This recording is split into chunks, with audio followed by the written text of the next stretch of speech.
We're exploring 3 books in the Bible known as the wisdom literature: Proverbs, Ecclesiastes, and Job. And they're all asking the question, what does it mean to live well in this world? So we've looked at Proverbs, who you could think of as a bright young teacher. She's all about pursuing wisdom, an attribute of God that's woven into reality. And she's optimistic that if you use wisdom, you will build a successful life. But then we come to Ecclesiastes, who's more like this sharp, middle-aged critic. And he says, "You think using wisdom will bring you success.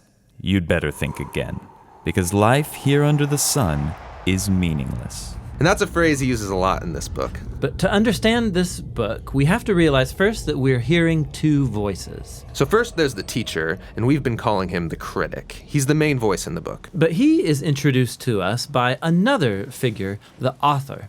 And he's the one who's collected the critic's words, and then at the end of the book summarizes everything and gets the final word. So why does the author want us to hear from the critic? Well, he wants to turn your view of the world upside down, and he's going to let the critic explore 3 really disturbing things about the world. And we should warn you, these are pretty intense. Yeah, so the first is the march of time, or as the critic says, Generations come and generations go, but the earth, it's been here long before us and will be long after. No one remembers people from long ago, and all the people yet to come, they too will be forgotten by those who come after them. So, on a cosmic scale, you and I, we are just a blip. Stars are born, and then they die and form planets which orbit new stars, and those planets, they change over time and eventually burn up.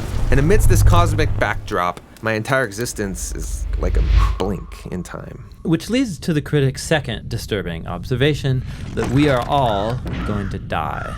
Humans face the same fate as the animals: death. All people, the righteous and the wicked, the good and the bad, those who offer sacrifices to God and those who do not, they all share the same destiny. All this activity and madness, then we all join the dead. Man, this book is depressing. And so is the final disturbing thing for the critic, and that is life's random nature.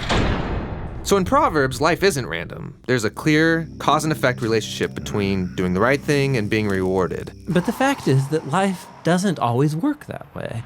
The critic has observed a glitch in the system. He calls it chance, or in his words, The race doesn't always go to the swift, or the battle to the strong, nor does food always come to the wise, or wealth to the brilliant, or favor to the educated. Time and chance happen to them all. So his point is that you can't really control anything in life. It's just way too unpredictable. So if I want to master life, Then you're setting yourself up for a fall. Now, throughout the book, the critic uses a metaphor to tie together all of these disturbing ideas. Nearly 40 times he says that everything in life is hevel. It's a Hebrew word that means smoke or vapor. Like smoke, life is beautiful and mysterious. it takes one shape, and before you know it, it takes a new shape. And smoke looks solid, but try and grab it, it'll slip right through your fingers. And when you're stuck in the thick of it, like fog, it's impossible to see clearly. Now, our modern translations have lost the metaphor, and they usually translate hevel as meaningless. But if you read closely, the critic isn't saying that life has no meaning, but rather that its meaning is never clear. Like smoke, life is confusing, it's disorienting and uncontrollable. So what are we supposed to do with all of this? Well, surprisingly, the critic first of all acknowledges the perspective of Proverbs. He says it's a really good idea to learn wisdom and to live in the fear of the Lord. Really? I mean, he just said that doesn't guarantee success. But he knows it's the right thing to do. But secondly, and more often, he says that since you can't control your life, you should stop trying.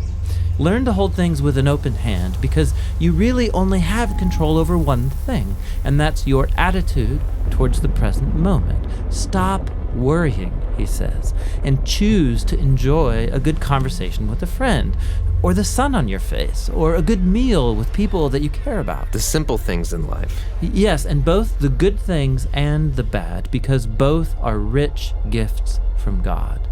And that's the surprising wisdom of Ecclesiastes.